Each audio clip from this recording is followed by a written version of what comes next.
కేంద్ర మంత్రి గడ్కరీతో సీఎం చంద్రబాబు నాయుడు గారు భేటీ. హాజరైన రామ్మోహన్ నాయుడు, ఎంపీలు.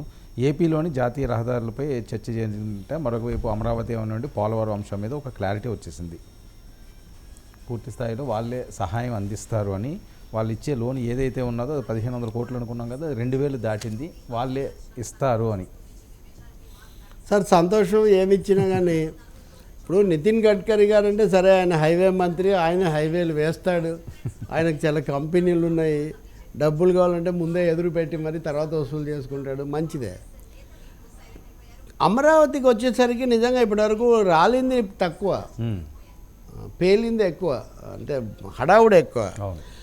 15,000 కోట్లు ప్రపంచ బ్యాంకు దగ్గర అప్పు తీసుకొస్తాము అని చెప్పారు, దానికి అనుమతి అన్నారు. కానీ నిన్న మీరు చూడండి, చక్రం తిప్పాడు పొద్దున్నుంచి వీళ్ళు తిప్పుతున్నారు చక్రం. అక్కడ చక్రమే తిప్పుతాడండి చంద్రబాబు నాయుడు, చాలా వాస్తవికవాది. అక్కడ ఉన్నంతలో ఎలా తనకు నలుగురిని కలిసి పని జరుపుకోవాలని కోరుకునే మనిషే కానీ చక్రం తిప్పాలి, ఎవరినో తలకిందులు చేయాలి అంత పెద్దవి ఆయన చేయరు. మీకు ఏమైంది? అన్నిటికంటే కీలకమైంది విశాఖ ఉక్కు వచ్చిందా? ప్రస్తావన ఏమైనా వచ్చిందా? శ్రీనివాసరాజు వర్మ చెప్పారు, పురంధేశ్వర్ చెప్పారు, పవన్ కళ్యాణ్ కూడా వెళ్ళి కార్మిక సంఘాల నాయకులు కలిశారు, దృష్టికి తెస్తాము. దృష్టికి తేవడం ఏంటంటే తెలియదా ఎవరికన్నా? ఇందులో తెలియంది ఏంటి? దృష్టికి తేవాల్సింది ఏంటి అంత పెద్ద ఉక్కు ఫ్యాక్టరీని? కాబట్టి చంద్రబాబు నాయుడు ఆ విషయమే ప్రస్తావించలేదు తన ట్వీట్లో, అంటే అది ప్రస్తావనకు రాలేదు, అవగాహన అంగీకారం కుదరలేదని సందేహం కలుగుతుంది నాకైతే. ఇంకా మూడోది, కాంక్రీట్గా ఏముంది ఇంతకుముందు లేనిది?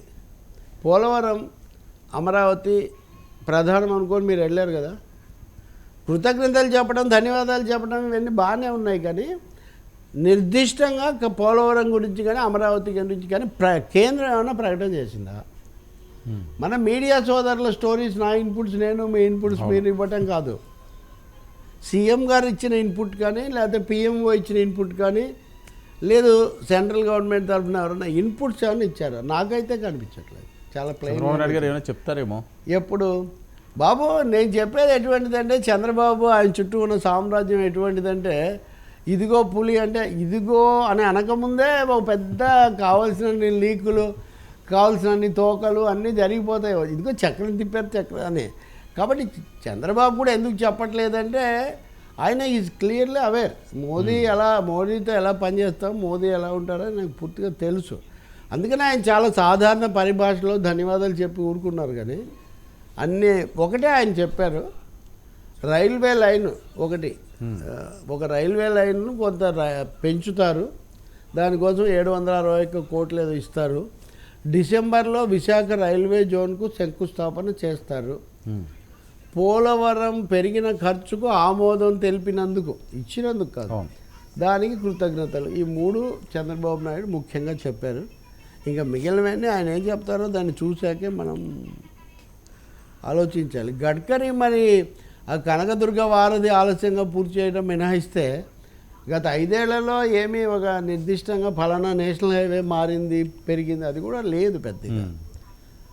ఐ థింక్ ఒక చంద్రబాబు ఉన్న డీటెయిల్స్ అన్నీ ఇస్తారేమో, మనం చూడాలి. జనరల్ అష్యూరెన్సెస్ అంటారు, అవి ఇస్తూనే ఉన్నారు కదా ఎప్పుడు. సార్ మరి కార్మిక సంఘాలతో పవన్ కళ్యాణ్ గారు దీని మీద ఏమన్నా అడుగులు స్పీడ్ పెంచి ఎట్టి పరిస్థితుల్లోనూ స్టీల్ ప్లాంట్ని ఆపే విధంగా అడుగులు వేసే పరిస్థితి ఉంటుంది? అంటే 2 అంశాలండి. ఆపాము, శైలిలో విలీనం చేస్తాము అనే మాట అయితే వాళ్ళు చెప్తున్నారు. నేను మీకు ఇదివరకు కూడా చెప్పాను, శైలిలో విలీనం చేస్తారు సరే, ఎన్ఎండిసికి 1500 ఎకరాల భూమిలో ఇంత ఇస్తామని మీరు చెప్తున్నటువంటి మాట అదేమైంది? మీరు భూములు RINL భూములు మీరు ఇస్తారా లేదా?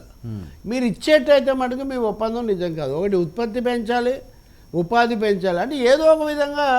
ఇప్పుడు ఎలా ఉందంటే సెంటిమెంట్ని కాపాడుతాం, కంపెనీని కాపాడండి, ప్రొడక్షన్ను కాపాడండి, ఎంప్లాయ్మెంట్ను కాపాడండి, దాని ప్రాపర్టీస్ ఆస్తులను కాపాడండి, ఇవన్నీ కాకుండా మేము సెంటిమెంట్ ఏంటి వర్మ? నాకు అర్థం కాదు.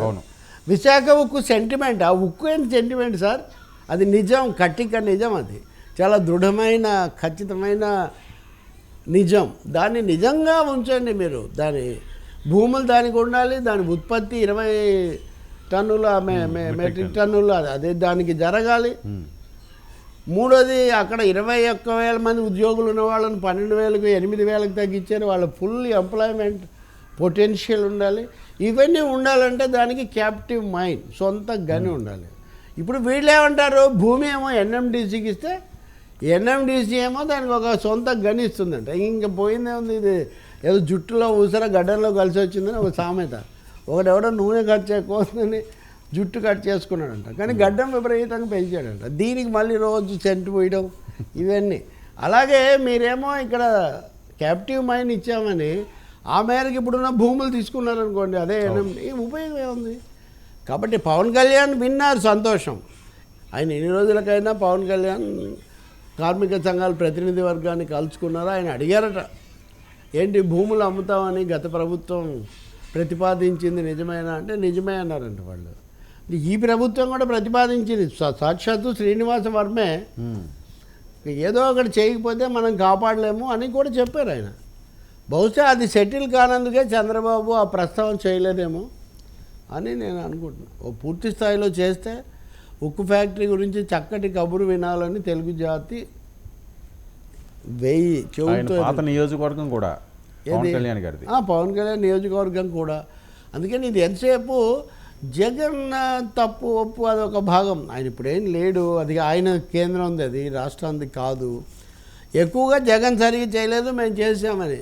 You look beyond Jagan, you look beyond Jagan. కలుసుకుంటున్నారు, మంచిది, ఏదో ఒక చొరవ. నేను ఇంకోటి కూడా చెప్తున్నా, ఉభయ కమ్యూనిస్ట్ పార్టీలు కార్మిక సంఘాలు అన్నీ కలిసి మొన్న పెద్ద మానవహారం కూడా చేశాయి. ఇప్పుడు వస్తున్న హామీలు మాకు విశ్వాసం కలిగించలేకపోతుందని చెప్పారు. Okay. So with due regard to Pavan Kalyan and Chandrababu Naidu garu, confidence అయితే రావట్లేదు కార్మికులకు. డెఫిషిట్ ట్రస్ట్ డెఫిషిట్ అంటారు చూడండి, నమ్మకం కొరవడింది ఇక్కడ.